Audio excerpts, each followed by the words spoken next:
오늘 본문의 말씀에 의하여 새 하늘과 새 땅, 새 예루살렘 성은 어떤 곳일까? 20번째 시간입니다. 지난주에 이어서 그 16절을 이어가도록 하겠습니다. 이 16절의 말씀은 예수는 누구신가? 라는 제목을 붙이면 예수님은 누구인가? 라고 붙일 수가 있습니다. 그래서 16절 그 말씀을 보면 나 예수는 그랬지요.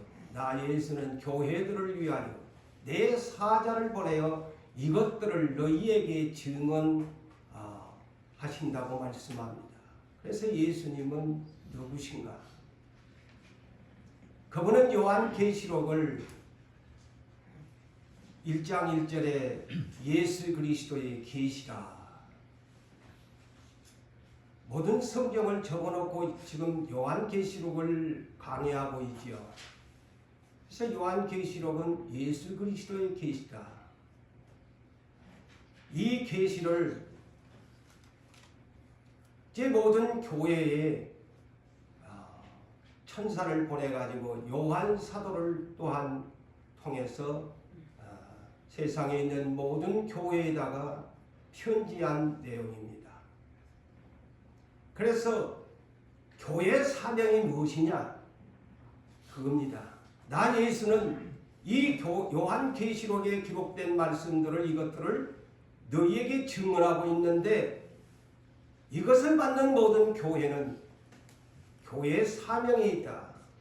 곧 계시록에 기록된 이것들 다시 오실 예수 그리스도 주님에 대한 사명을 전해야 된다. 그것이 마지막 시대에 교회에 주는 메시지다. 이거지요. 그래서 예수 그리스도는 영적인 남편이지요. 교회는 뭡니까? 영적인 신부 아내입니다.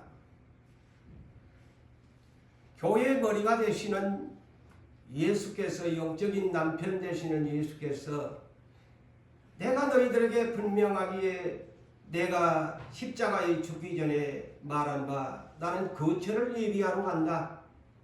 그래서 그 거처 예비, 곧 새 하늘과 새 땅, 새 예루살렘 성을 예비하면은 내가 너희를 다시 데리러 올게.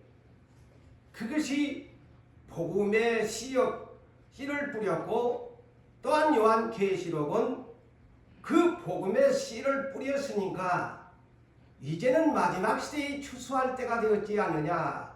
이것이 요한계시록에 대한 마지막, 그래서 제가 새 복음, 추수의 복음이라고 말을 하죠. 씨를 뿌렸으니까 이때까지 2000년 동안 내가 천사들을 추수꾼으로 데리고 올 테인데 너희도 대신 추수하는 일꾼들이 되어야 된다. 그게 계시록의 핵심의 비밀입니다. 그러면서 오늘 나 예수는 모든 교회에다가 이렇게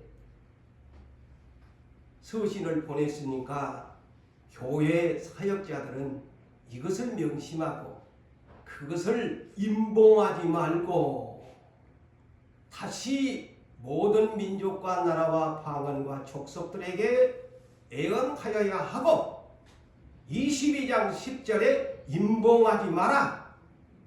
편지가 왔으니까 개봉해서 읽어봐라.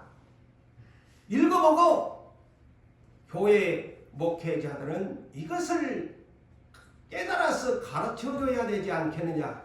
그것을 내올 때까지 복음에 씨만 뿌려가지고 씨만 뿌리고 있을래? 그러면 안 되지 않느냐. 추수할 때가 분명히 이제 이스라엘에 추수하는 것을 보았지 않느냐. 그렇다면 이제는 이방 세계의 모든 지구촌에 있는 모든 교회를 이제는 추수할 시기가 있지 않느냐. 그렇다면 내 종들의 교회의 종들은 이것을 가르쳐야 한다. 그것이 요한계시록 22장을 10절을 보면 이미 여러분들에게 소개했지만 개봉시켜야 된다. 알게 해줘야 된다. 그래서 예수는 이런 분이시다라는 것을 16절에 먼저 제가 지난주에 소개를 했었고, 오늘은 또 예수는 두 번째 누구인가? 다윗의 뿌리요 자손이다. 다윗의 자손이다. 오늘 본문에 그렇게 되어 있잖아요. 이어서 두 번째는 다윗의 뿌리요 자손이다. 여러분, 이것을 그냥 건성으로 넘어가면 안 돼요. 예수님이 누구인가를 알아야 되지 않아요. 먼저는 교회에 대한 표지를, 이것을 모든 교회가 알고 가르쳐줘야 된다. 이거 교회의 사명이다. 그런데 나 예수 두 번째는 어떤 분이냐? 다윗의 뿌리고 자손이다. 자손이다.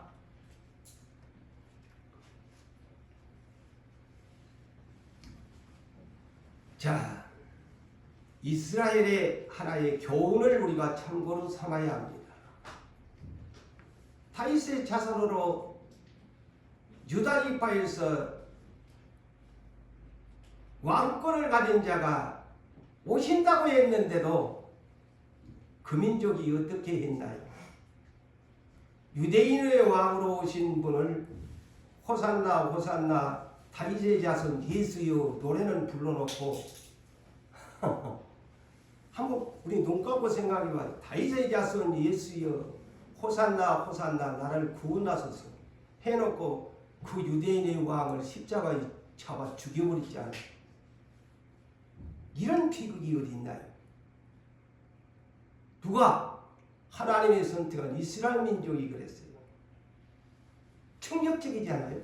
이것이 가장 임팩트한 충격적인 팩트입니다. 자기 백성이 왕을 죽여버렸잖아요.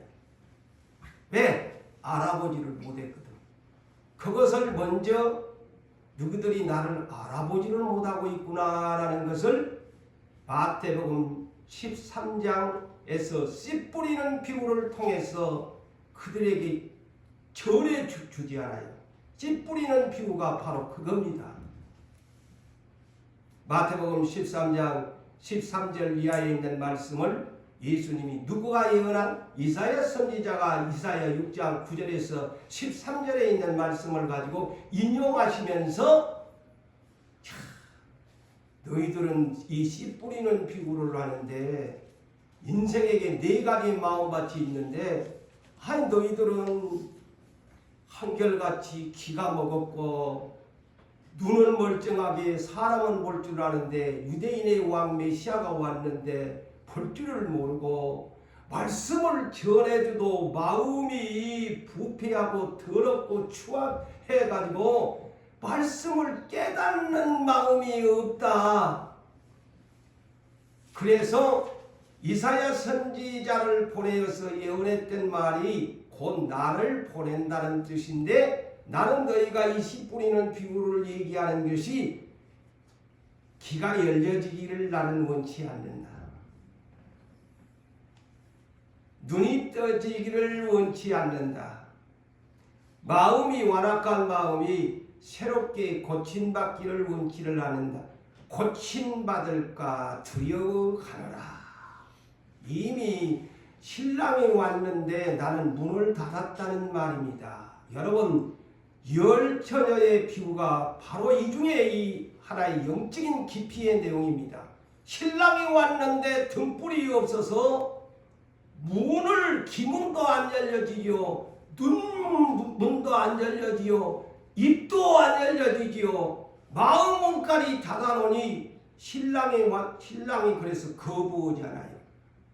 이스라엘 너희는 얼마 남겨놓고는 다 너희는 미르는 5 처녀들이야. 저는 그것을 깨달았어요. 왔는데 모르니까 미르는 5 처녀들이 등불이 없으니까 못 보는 거야. 저는 이 성경을 보면서 이스라엘이 바로 대표적인 미련한 다섯 처녀였다.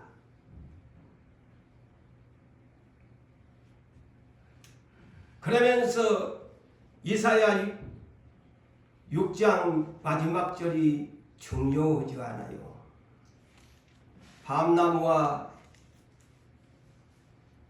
상수리 나무를 베임과 같이 이스라엘을 베어내버린다. 그들 중에 10분의 1이 남아있을지라도 그것마저도 너 10분의 1이 남아있는데도 노야. 그들도 황폐해질 것이요. 마지막 남은 누구? 한 나무, 생명나무 예수를 베어버린 거야. 십자가에다가 달아 죽여버리는 거야. 그런데 이 생명나무 예수가 배임을 받았는데 골고다 언덕에 나무 먹대기로 베어가지고 있는데 아니 이 나무 저주의 십자가에서 싹이 난 거야. 생명의 싹이 난 거야. 이것이 그루터기니라. 거룩한 씨가 이 땅의 그루터기니라. 오직 예수만이 생명나무로 그루터기가 되어 그 뿌리가 안 죽었다. 그래서 다윗의 뿌리라는 겁니다. 이해가 되세요? 저는 이 성경을 들어가면 들어갈수록 그렇구나. 이분이 생명나무마저도 베어버렸습니까? 그분이 그루터기인데 뿌리가 안 죽어서 3일 동안에가 땅속에 묻혔지만은 하나님이 살려내잖아요. 그 그루터기에서 새싹이 나. 그래서 복음이 시작됩니다. 이스라엘을 싹 베내본 거야. 10분의 1이 남았지만 그것마저도 베버려. 그래서 예수 생명나무를 통해서 다시 그루터기에서 올라온 새 싹을 통해 가지고 자라나서 예루살렘 초대교회를 세운 것입니다. 겨우 120년. 이것이 구약 율법 시대를 마감하는 생명나무에서 유일하게 건져낸 120명을 통해서 복음이 온 이스라엘 바깥으로 전해진 겁니다. 자기 민족, 이스라엘 민족이 나중에 계시록 7장을 하겠지만 구원받은 사람이 많겠어요. 계시록 7장 왜 14만 4천인가를 여러분 알아야 돼요. 천국문 접습니다.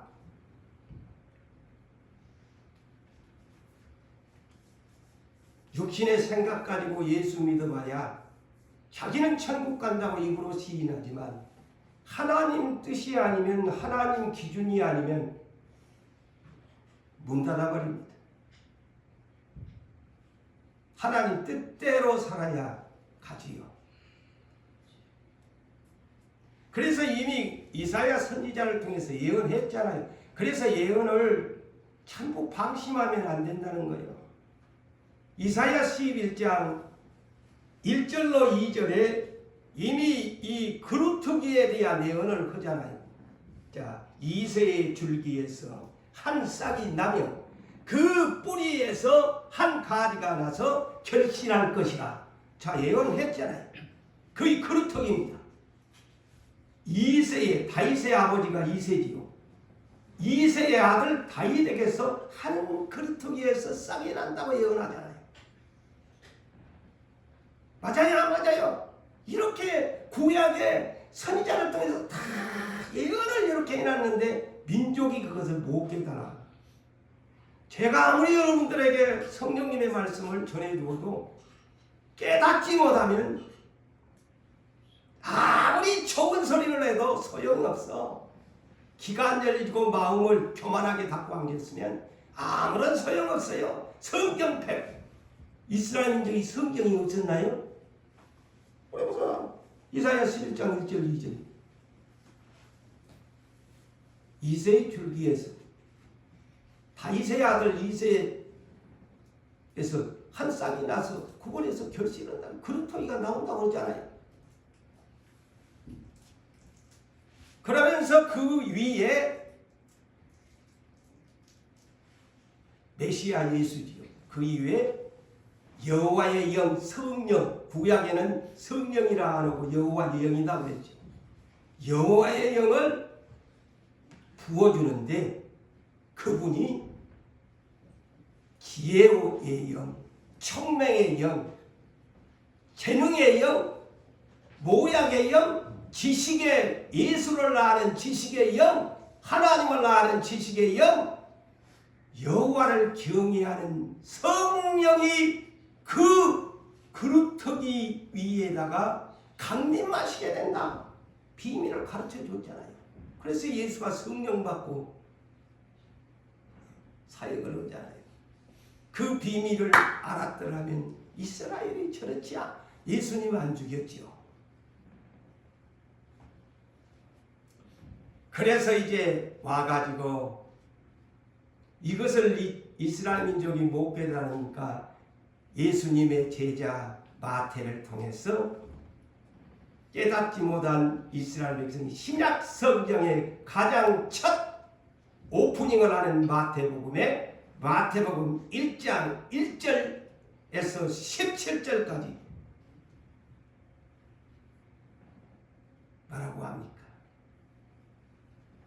예수 그리스도의 계보, 아브라함과 다윗의 자손, 예수 그리스도의 계보니라.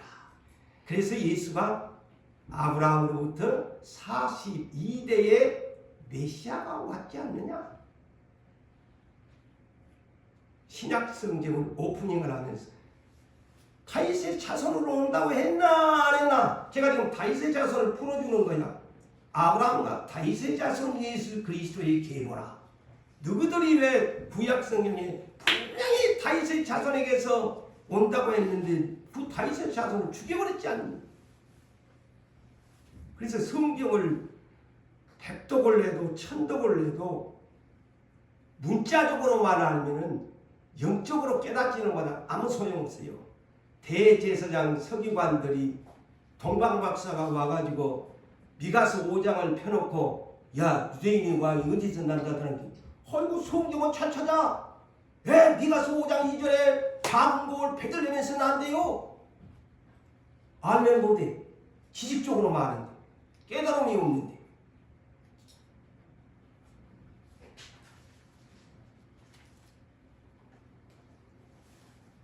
자, 그 다음에 예수님은 누구신가?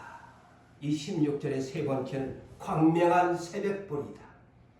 광명한 새벽불이다.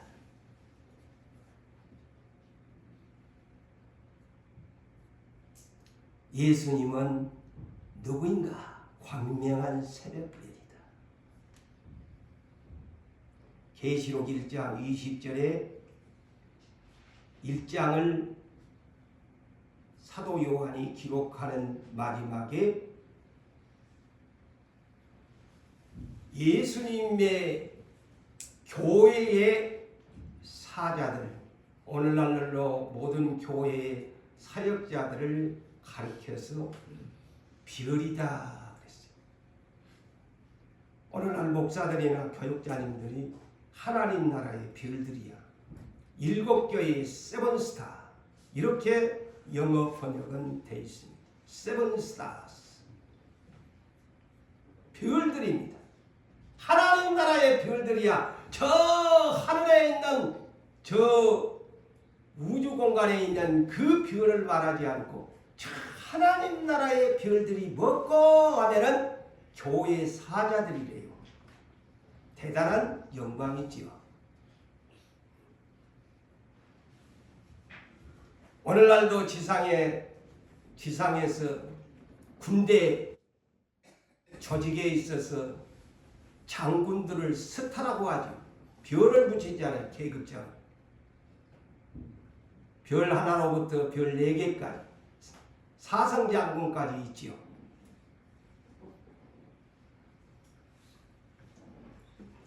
자, 그런데 또 어떤 사람들에게 하나님 나라의 별이 되게 주겠다고 했을까요? 그걸 알아야지 우리가. 그래야 스타가 됩니다. 오늘날은 저 대중적인 음악을 하는 사람들이나 스포츠 막 이런 등등의 여러 가지의 그런 사람들을 그런 것은 다 썩어질 별들이죠. 스타라고 하잖아요. 슈퍼스타니 뭐 아이돌이니 다 썩어질 스타들이죠. 하나님과 무관하지요. 그런데 하나님 나라의 별들이 또 누가 되느냐? 계시록 2장 26절에서 28절을 보면은 이기는 자, 믿음으로 세상을 극복해내는 사람, 이기는 자, 끝까지 주의 일을 지키는 자, 끝까지 주께 받은 사명을 지키는 자, 이런 사람에게 만국의 권세를 주겠다. 만국을 다스리는 왕권을 주겠다. 그 왕권은 철장의 권세다. 나무 막대기의 권세가 아닌 새집하기의 권세를 주면서 그 사람을 일컬어 새벽별을 주리라. 모닝스타. 자, 하나님 나라의 모닝스타가 되고 싶으시다면 세상을 이기셔야 합니다. 그리고 주님이 맡겨준 일을 끝까지 지켜야만이 하나님 나라의 모닝스타가 되게 해주겠다고 약속합니다. 구약 성경에는 이미 그랬지요. 전도하는 데는 이 다니엘 12장 3절을 우리들은 잘 알고 있지요. 옳은 대로 사람들을 인도하는 사람, 영원히 별처럼 빛나리라. 전도자란 사람, 하나님 나라의 스타가 되게 해주겠다. 자, 그래서 이 스타가 되는 방, 교회 목사가 스타가 되고, 또 그 직분을 잘 끝까지 잘 감당하는 사람, 하나님 나라의 별이 되고, 또 죽어가는 영혼들을 진리의 길로 인도해 주는 사람이 영원토록 별과 같이 빛나리라. 모닝스타가 되게 해주겠다고 성경에서는 약속합니다. 그런데 우리 주님은 그 중에 광명한 새벽별이라고 하잖아요. 그분은 구원자잖아요. 킹스타입니다. 킹스타. 왕별 중에 왕이지. 별이지.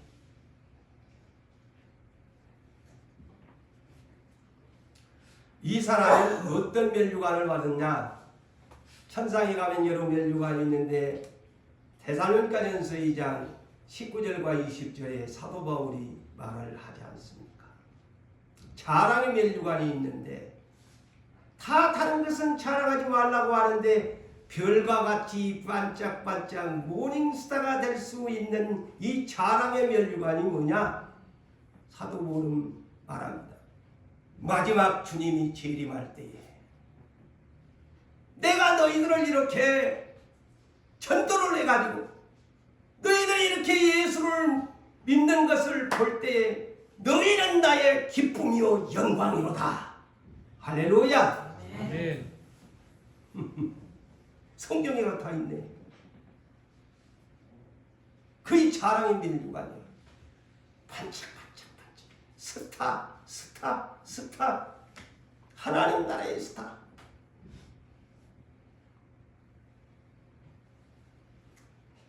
구약 성경 발람 선지자를 잘 알지 않아요? 선지자면서도 물질의 유혹에 약해가지고 하나님이 가지 말한데도 이스라엘 저주한다고 따라가다가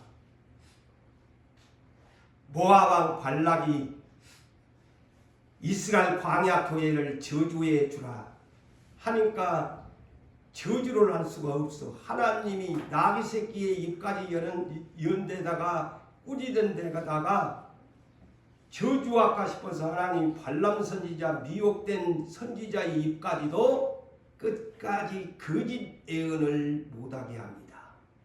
끝까지 하나님이 붙들어요. 왜? 이스라엘 광야 교회를 사랑하기 때문에.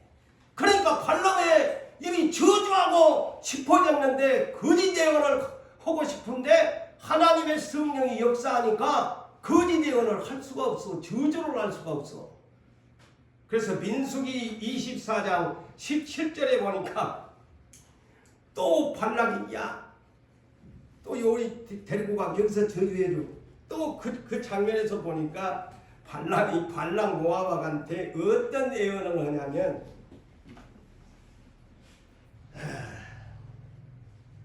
이때의 일도 아니며 그랬어요. 이때의 일도 아니며 그를 바라보아도 가까운 일도 아니다. 가까운 일도 아닌데 한 별이 야곱에게서 자 예언을 합니다.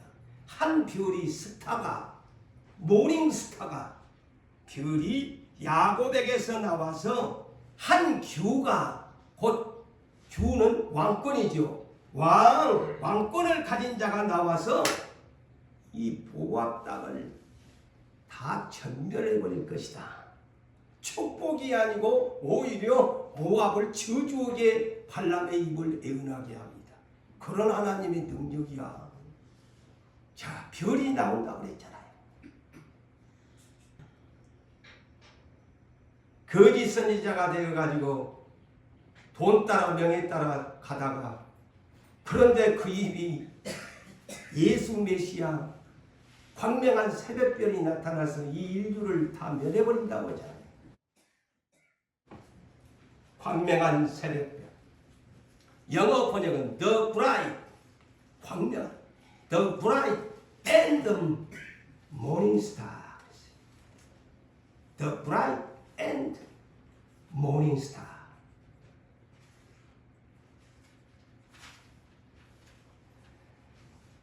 새 하늘과 새 땅, 새 예루살렘 성 그곳에 가면 누가 킹스타냐? 어린 양 예수 그리스도 광명한 새벽별이다. 하나님 나라의 광명한 새벽별, 새 하늘과 새 땅에 가면 그분이 가장 킹스타란 말이에요. 그냥 얻었나? 제가 그랬잖아요. 영어로 No cross, no crown. 십자가 없이는 멸류관이 없다. 십자가를 졌기 때문에, 이기었기 때문에 광명한 새벽별이 된 겁니다. 킹 스타가 된 것입니다.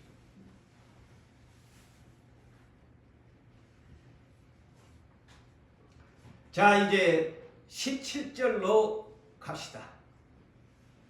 제가 16절은 세 가지로 예수님은 누구인가를 세 가지로 이렇게 분류해서 해석을 했습니다. 17절 이것이 굉장히 자칫하면 애매모호한 내용이에요. 성령과 신부가 말씀하시기를 그랬어요. 도대체 성령과 신부가 뭐야? 도대체 신부가 무슨 말씀을 하셨다는 건가? 여러분 이것을 해석할 수 있어요? 성령은 또 이해가 된다지만 신부가 말씀하시기를 그랬어요. 뭐죠? 천주교의 신부신가?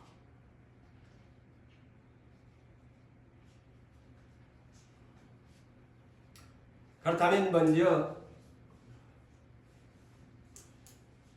이걸 두 개로 나누어서 해석하겠습니다. 성령이 말씀하시기를, 그 다음에 두 번째 신부가 말씀하시기를, 제가 그렇게 나누어서 여러분이 이해하도록 해석하겠습니다. 영어 번역은 이렇게 되어 있어요. The Spirit and the Bride. 신부지요. 영어로 bride. The bride. 말씀하시기를 say 오라 그랬어요. come 그랬어요. The Spirit and the bride say come 그랬어요. 이 사람 이 성령과 신부가 말씀하시기를 오라 come 그랬어요. 영어 번역. 그렇다면 먼저 성령 the Spirit say come 그랬어요. 성령이 말씀하시기를 이렇게 여러분이 말씀하시기를 오라 이렇게 해석하십시오. 성령. 그래서 성령과 신부를 붙여서 했잖아요. 그래서 영어도 the Spirit and the bride say come.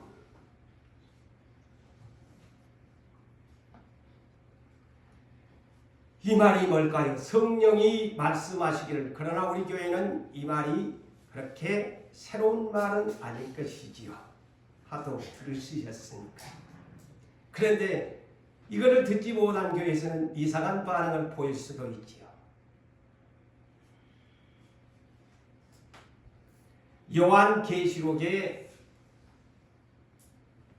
원 저자는 성령님이십니다. Holy Spirit.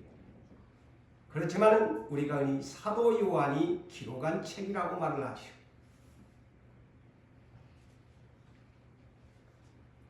그런데 1장 1절에 예수 그리스도의 계시라 하면서 하나님이 예수 그리스도에게 이 계시를 주시면서 반드시 속히 될 일을 그 종들에게 보이시려고 그의 천사를 그 종 요한에게 보내요 그랬어요. 그 1장 1절이죠.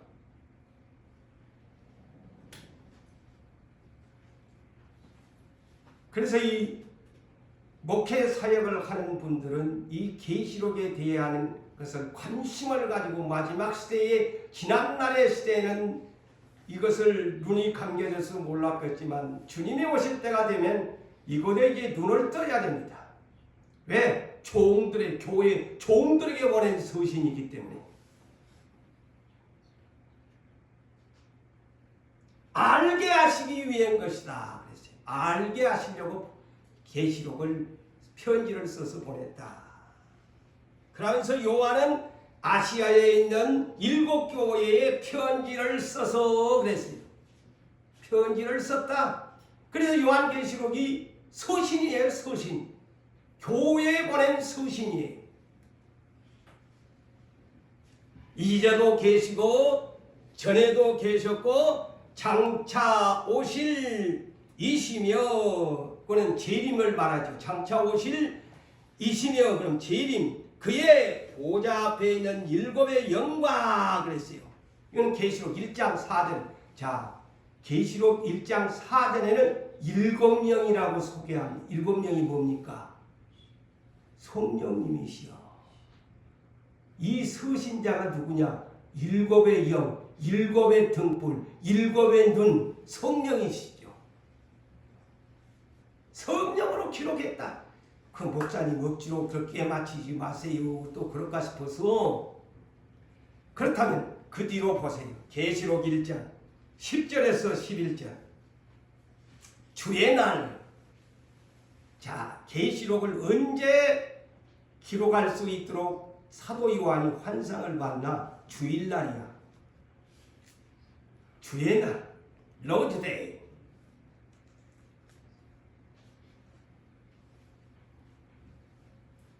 지난 구약의 율법은 토요일 안식일입니다. 그런데 예수님의 십자가의 부활로 이제 주의 날로 주일로 정해진 것입니다. 예수님의 부활한 날이 가장 축제의 날이죠.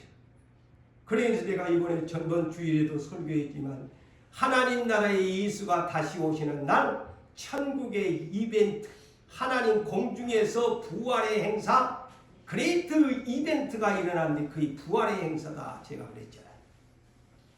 최고의 그레이트 이벤트가 예수님 오신 날 부활한 날이에요. 우리들이 부활한 날.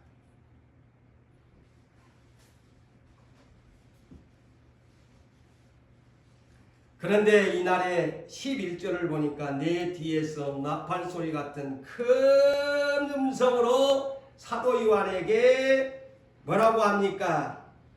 응? 나는 이것을 두루마리에 써라. 오늘날과 같으면 책에다가 써서 7 교회에 보내라. 요한에게 명령하잖아요. 요한의 사명은 이 요한계시록을 두루마리에다가 써가지고 책을 만들어가지고 7 교회에 보내는 것이 사명이야. 그러면 이제 마지막 시대에 이 편지를 받은 종들의 사명이 뭐냐? 이것을 풀어서 주님의 재림을 알려주는 것이 사명이에요. 아시겠어요? 자, 계시록 4장 1절과 2절을 봅니다. 하늘에 열린 문이 있는데 내가 들은 바, 사도 요한이 들은 바, 처음에 내게 말하던 나팔소리 큰 음성, 계시록 1장 11절에 있는 그 말씀이죠. 처음에 나에게 큰 나팔소리 같은 음성이 되면서 7개에 써서 보내라 하는 그 음성이 또 들리는데 이르되 이리로 올라온나 하면서 이후에 마땅히 일어날 일들을 내가 너에게 보이리라 하시리라 하는데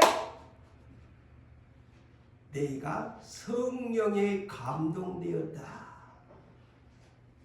아까 1장 10절에도 내가 잠시 놓쳤는데 주의 날에 성령이 감동되었다. 계시록 4장에도 다시 큰 나팔 소리 같은 음성이 두 번째 오는데 역시 또 성령이 감동되었더라.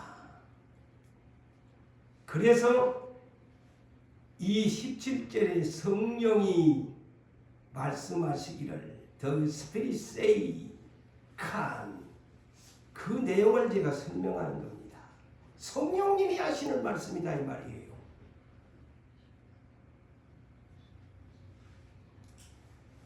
그것도 여러분 이해가 부족할까 싶어서 계시록 2장에서 3장 7 교회에 쓰신 편지 내용의 특징이 뭡니까? 뭐라고 생각하십니까? 마지막 결론의 끝맺음이 긴 언자는 성령이 교회들에게 하시는 말씀을 들을지니라. 이게 이해가 되십니까? 바로 이 계시록을 마감하면서 22장 17절이 그 내용을 강조하는 내용입니다.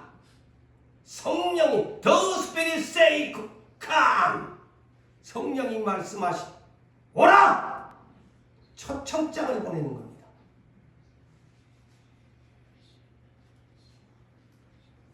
이 사도 요한이 또 한 번 천사 앞에서 엎드려 절언할 때 계시록 19장 10절에도 역시 천사가 사도 요한이 어리벙벙 환상을 보고 어리벙벙하고 천사 앞에 엎드리니까 야 그러지 마라.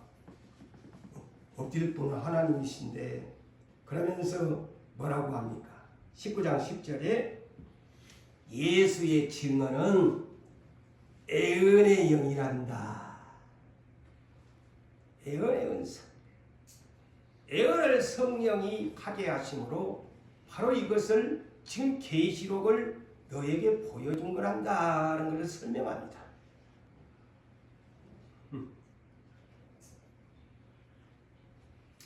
그래서 계시록 이미 들었지요. 22장 10절에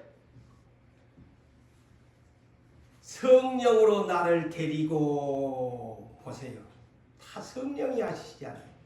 성령이 나를 데리고 높은 산으로 올라가 거룩한 성 새 예루살렘 성을 보이니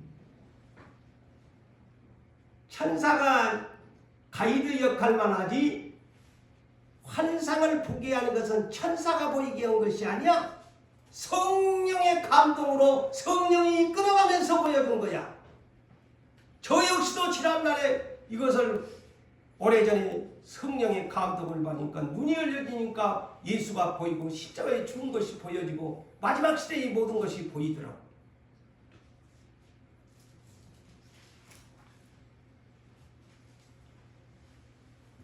그래서 오늘 17절에 성령이 말씀하시기를 오라. 오라. 여러분, 성령님은 삼위 하나님 가운데에 이 땅에 예수님의 대언의 영으로 이제 마지막 시대를 사역을 담당하는 그런 예수의 영입니다. 그리스도의 영이십니다. 왜 예수는 십자가에 못 박혀 육체로 오신 분은 죽으셨으니까 승천해 버리니까 누가 대신할 거야? 이제는 예수가 보낸 보혜사 성령이 와야 되는. 그래서 대언의 영이죠. 성령님은 여러 가지로 해석할 수 있지만 오늘 본문에는 약간 이해를 돕기 위해서 성령님은 인도하는 진리의 영이십니다. 예수께로 인도하는 진리의 영. 가이드. 인도한다는 건 영어로 가이드지요. 안내한다. 인도한다. 이거 영어로 가이드라고 합니다. 가이드 역할을 성령님이 예수께 하는 거예요. 그래서 로마서 8장 14절에도 하나님의 영 성령을 인도함을 받는 사람은 하나님의 아들이다 그랬어요. 그러면 마귀의 인도를 받는 사람은 마귀의 아들이야. 반대로 내 죄짓고 못된 짓 하면 마귀 자식이야. 그런데 성령을 따라가는 사람은 하나님의 아들이 돼. 자, 성령을 따라 행하는 교회 명심하셔야 돼. 그래서 요한복음 16장 7절로 15절까지의 내용을 요약해서 말씀을 드린다면 주님이 내가 너희에게 실상을 말한다. 실상. 내가 진실을 너희에게 말해줄 것이 있다. 그러잖아요. 실상이라는 말이 다른 말로 쉬운 말로 내가 진짜로 진실을 너희에게 말하는데 내가 떠나가는 것이 너희에게 유익이다. 내가 있어봤자 육체로 온 나 예수가 있어봤자 너희의 죄를 배송할 뿐이지 너희에게는 별 유익이 없다. 내가 떠나가지 아니하면 내 유익이 없냐? 보혜사, 영어로 helper, 나를 돕는 자, 너를 돕는 자, helper가 오시지 아니할 것이다. 그러므로 보혜사, 헬퍼 성령이 와서 죄에 대해서 자 그래서 오늘날 성경이 말씀하시면 다 죄를 지적하잖아요. 죄에 대해서, 의에 대해서, 심판에 대해서 세상을 이 성령이 와서 책망하신다. 성령이 책망하신다. 예수는 육체로 오시니까 저 이스라엘 그 좁은 나라에서 제한된 사역밖에 못했지 않아요. 그런데 예수의 영, 그리스도의 영, 진리의 영은 지구촌에 있는 모든 백성에게 임하시면 다 사역을 할 수 있잖아요. 영이기 때문에. 7영이라서.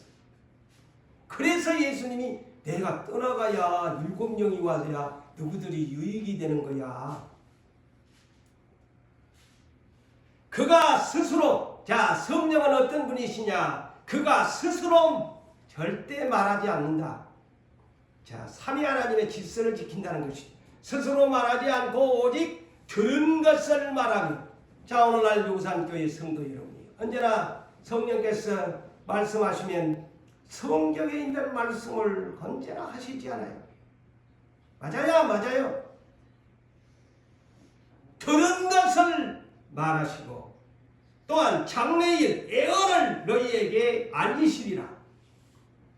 그가 성령은 어떤 분이시냐? 보혜사 헬퍼가 예수의 영광을 내 영광을 나타내시. 예수 영광 나타내는 영이 성령이시다. 성령이 당신 자신이 나도 삼이야 하나님이야. 성령이 자기가 영광 받아버린 거 아직 예수께 영광을. 그러니까 항상 성령님이 아버지의 뜻을 따라 너희 주 예수 그리스도 이름으로 말한 보혜사 성령의 말이다.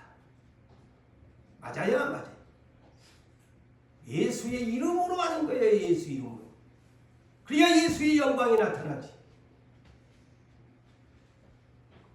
그래서 내 것을 가지고 너희에게 알리시겠습니다.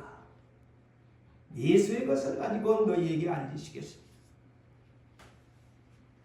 그래서 갈라디아서 5장 16절에서 18절을 보면은 우리 교회 올해 한 해의 표어처럼 너희는 성령을 따라 행하라. 그리하면 육체의 욕심을 이루지 아니하리라. 우리 안에는 언제나 우리 안에 혈액이 흐르는데 적혈구와 백혈구가 있어서 서로 그래서 예방주사도 두면서 적혈구와 백혈구가 서로 싸움질을 해가지고 면역성을 해가지고 질병이 안 들어오게 예방주사를 맞는 것처럼 우리 안에요 하나님이 똑같아요. 성령을 부어주셨고 그 다음에 또 우리 안에 뭐가 있냐? 육체의 소욕이 있어. 그러니까 이거 둘이가 맨날 서로 대적한대. 서로 대적한대. 대적해가지고 육체의 소욕이 이겨버리면 불순종의 길로 가고 성령의 소욕이 내 안에서 육체의 소욕을 그냥 카운트를 쳐가지고 넉사발을 만들어버리면 내가 순종의 길로 간다. 아멘. 맞아요, 안 맞아요? 아멘. 똑같아. 적혈구와 백혈구의 싸움처럼 우리 안에는 이런 성령과 육체의 소욕을 누가 유혹을 가냐면 저놈의 앱된 마귀놈이 돈 사랑해. 돈 사랑해. 오늘 저녁에 그 예배 빼먹어. 기도하면 밥 먹여주더라. 고재홍 목사 기도해봐도 별 볼 일 없지만 하지마. 그냥 오늘 또 빼먹어. 육체의 소욕이 불일등 일어나니 그래 맞아. 별 볼 일도 없는데 뭐 교회 가봐야 재미도 없는데 뭘 찬송을 해도 재미가 없는데 뭘 기도를 해도 재미가 없더만. 누가 육체의 소욕 마귀놈이 하와한테 와가지고 먹어 안 주고 괜히 하나님이 니한테야 죽는다고 거짓말하는 거야. 안 죽어. 참, 여러분 아담 하와만 욕하지 마시고 우리도 똑같은 아담 하와야. 왜 아담 하와만 욕합니까? 타달합니까? 여러분도 남자는 아담이고 응? 여자는 하와인데 성경은 동일하게 푸셔야지. 어제나 오늘이나 영원히 동일하시는 말씀인데 왜 하와만 나쁜 여자 아담만 나쁜 남자라고 합니까? 똑같으면서.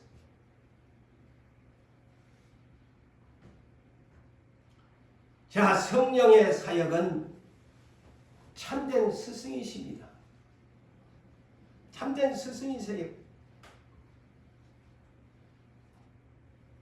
제가 성경 구절 중에 항상 성경의 가장 대표적인 그 많은 말씀 중에 제가 가장 은사를 받고 사랑하는 것이 요한일서 2장 27절 20절과 27절이죠. 너희는 주께 받은 바 기름 부음이 너희 안에 거하라. 아무도 너희를 가르칠 필요가 없고 그의 기름 부음이 모든 것을 너희에게 가르치시고 또 참되고 거짓이 없으니 너희를 가르치신 그대로 주 안에 거하라. 나는 오직 여러분이 아시다시피 눈은 시각장애를 앓고 있지요. 뭐 하나 제대로 참고할 수 없는 사람이 오직 하나님 성령님만 의지합니다.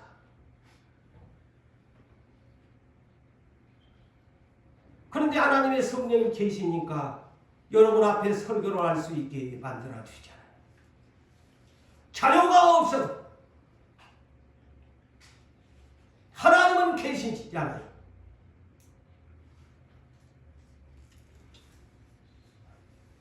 찬송가 453장에 보면 성령이 스승되셔서 진리를 가르치시고 우리의 거룩한 뜻을 깨달아 알게 하소서. 성령은 참되고 거짓이 없는 스승님이라고 성경은 가르칩니다.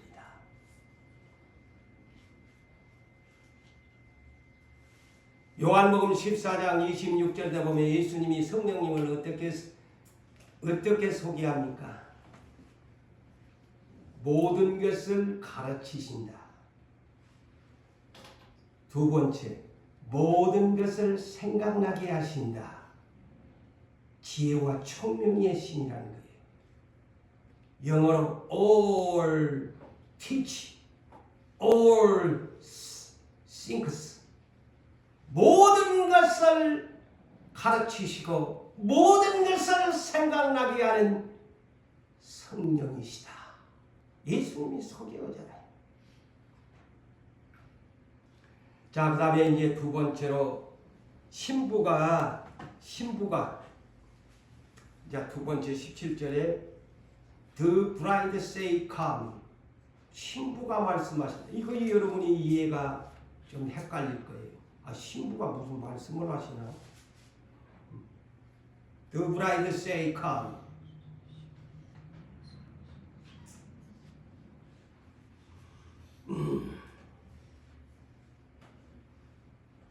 이 말은 신부가 초청하는 메시지입니다. 신부가 초청하는 메시지라고 하니까 The bride say come 오라고 합니다. 초청장이.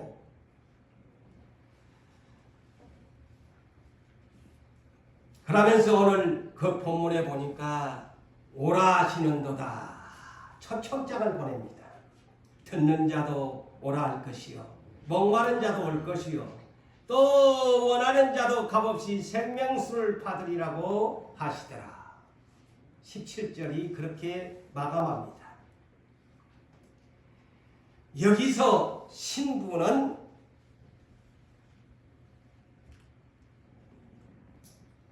무엇을 말하고 있을까요? 여기는 그래서 성경은 군절을 봐야 돼요. 계시록 21장 1절로 3절에 이 본문의 말씀을 이해시킵니다. 처음 하늘과 땅과 바다는 다 지나갔다고 하면서 거룩한 성 홀리시티, 영어 버전은 홀리시티, 거룩한 성 새 예루살렘이 하나님께로부터 하늘에서 내려와 그 준비한 것이 신부가 남편을 위하여 단장한 것 같더라. 그래서 여기서 신부 단장사라는 말이 성경에서 비롯된 것입니다. 신부를 단장, 새 예루살렘 성 거룩한 도시면 사람이 사는 것이잖아요. 부활한 사람들이 사는 것이에요. 여기가 신부입니다. 신부가 단장한 것 같더라. 그래서 신부 단장한다는 말을 여러분 아이고 이거 새로 듣는 말 이상한 말 아니야? 성경에 들어가면 나중에 내가 요한 복음을 또 내가 이걸 설교를 할게요. 세례 요한이 이를 잘 설명합니다. 신부 단장하니까 다른 교회에서는 사용도 안 하는데 잘못된 교회 아니야? 성경을 몰라서 그래. 안 들어보니까 이상하게 들리는 거야. 성경의 깊이를 알면 그 이상한 단어가 아니야. 신부를 단장을 시켜야 그 단장된 신부가 부활하여 새 예루살렘 성에 들어가 사는 곳이 새 예루살렘, 곧 줄여서 신부가 사는 곳이란 말이에요. 아내가 사는 것이, 어린 양의 아내가. 그러면서 보니까 하나님의 장막이, 이 하나님의 장막이 뭐냐? 새 예루살렘 성인을 말합니다. 하나님의 장막이 사람들과 함께 있으며 하나님이 그들을 위하여 계시니 그들은 하나님의 백성이 되고 하나님이 함께 그들과 함께 계신다. 하나님의 장막이 뭐냐? 새 예루살렘 성이야. 홀리시티, 거룩한 도시. 그러면서 모든 눈물을 그 눈에서 씻겨주면서 통곡도 없다, 애고가는 것도 없다, 곡하는 것도 없다, 아픈 것도 없다. 다시 처음 것들은 땅에서의 모든 것은 다 사라져버린 부활의, 첫째 부활의 신부로 단장된 사람들만이 사는 것이 새 예루살렘 성이란다. 그를 일컬어 신부란다. 할렐루야. 그게 이제 신부 단장은 아마 우리 지금 성도들 가운데서도 내한테 느끼는 그 오는 감이요, 신부 단장 하려면 그 어색스러운 거예요. 이 성경 깊이를 몰랐을 때.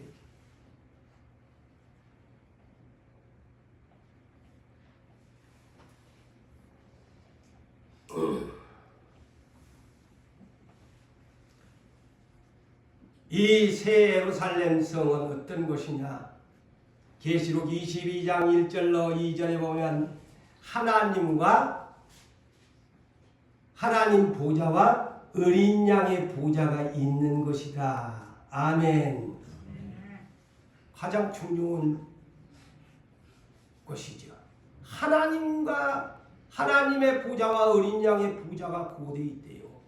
생명수가 흐르는 강변, 강좌우에 생명수 흐르는 강변 좌우에는 생명나무가 서가지고 매달마다 열매가 열리고 그 잎사귀는 부활한 백성들이 병들지 아니하도록 그 잎사귀에서 나오는 것이 다 치료를 시켜버리니 병이 없어. 할렐루야. 네.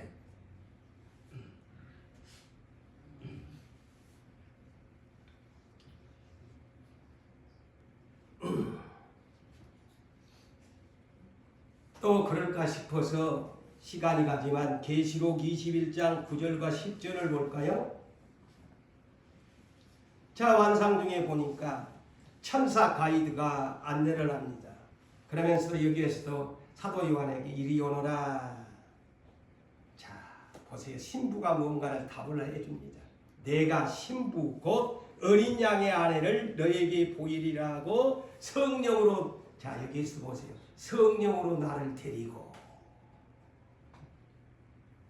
좀 띄워주면 이제 목사님이 진짜 성경을 저렇게 눈이 나쁘면서도 다 찾아갖고 저렇게 보여주는구나. 적어놔야 돼. 그래야 누구하고도 대답을 하고 하지. 신부가 뭔지를 17절을 풀려면 이것을 알아야 풀리는 거야. 성령으로 나를 데리고 크고 높은 산으로 올라가 하나님께서 내려본 거룩한 성 예루살렘을 보이니, 자, 신부가 어디냐? 신부가 어디라고? 새 예루살렘 성이야. 그러니까 이 새 예루살렘 성의 메시지가 성령님이 이를 데리고 가가지고 성령과 신부가 말씀하기를 The Spirit and The Bride say come. 성령이 함께 신부와 함께 이리 오소서. 목마른 자도 없나 자, 결론적으로 말씀을 드립니다. 지상의 교회, 예수가 초대교회를 세워놓고 120사람을 통해서 성령으로 강하게 부어가지고 120사람을 통해서 교회로 온나 지상교회로 온나 구원이 있다. 구원이 있다. 예수 믿으면 구원은 온다. 지상교회에서 그렇게 하셨지. 이제 어디서 초청장을 보내나? 재밌잖아요. 천상에서 천상교회가 새 예루살렘 성 하나님과 어린 양이 계신 것, 그 신부가 The bride say come 초청장을 보낸 겁니다. 이 천상의 교회로 오너라. 목마르지 않는다. 추리지도 않는다. 병도 없다. 애곡도 없다. 목마른 자도 오너라. 초청장을 보내는 메시지입니다. 할렐루야. 그래서 이 17절은 그렇게 풀어야 오라 그것이구나. 지상의 교회는 오늘날 지상교회가 오라고 하잖아요. 초청장을 보냅니다. 예수 믿으면 구원하는 천상에서 이제 온 거예요. 새 예루살렘 성에 그리스도인들이 교회에 왔으면 천상으로 다 올라왔네. 부활해가지고 올라왔네. 심판에 부활에 떨어지지 뭐 안 돼. 천상으로 다 부활해내. 이거는 참으로 좋단다. 생명수 흐르는 강변이란다. 할렐루야. 사랑하는 성도 여러분이여, 우리도 이기고 새하늘과 새 땅 새 예루살렘 성 신부가 성령과 신부가 초청하는 메시지를 여러분이 들었으므로 모두 부활에 참여하여 새 예루살렘 성에 들어갑시다.